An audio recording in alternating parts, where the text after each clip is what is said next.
Hi guys, my name is Santiago. I'm 28 years old and I'm a producer out here in LA. I used to, around I'd say 26 years old, notice that my hair in the very back corner started to thin out a little bit.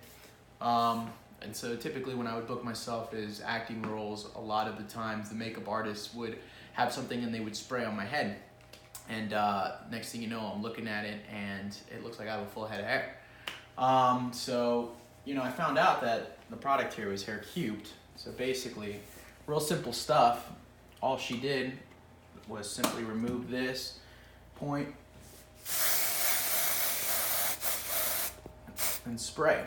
And then, from that point, she grabbed a brush and then just basically started brushing my hair, just like that. And then, at first I only really thought she was just spraying around.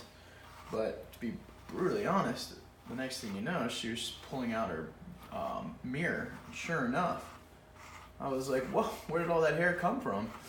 And so it turns out that there's these little microfibers that are sticking to my actual hair. So it's not that I'm spray painting myself and that this isn't anything else. It looks like it's actually the fibers going into my hair.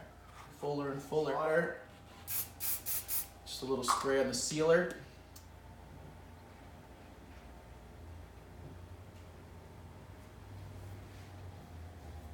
Guys, now what I'm going to do is show you the HairCubed Volume Pomade. It's really great about this stuff. It's water-based and it actually works in conjunction with the HairCubed products. So what I'm going to do is just grab a little bit of a quartered base, rub that in, and just throw that in there. At first I thought this is probably going to pull it all off, but in reality it even works with the product to make everything look even thicker. So there it is, jumping into the back where I originally had put my actual HairCubed product there. And look at that, all over. Doesn't even move it around. If anything, it makes it look a lot better. So definitely got to get that as well. Take a look, guys. Very great stuff, HairCubed.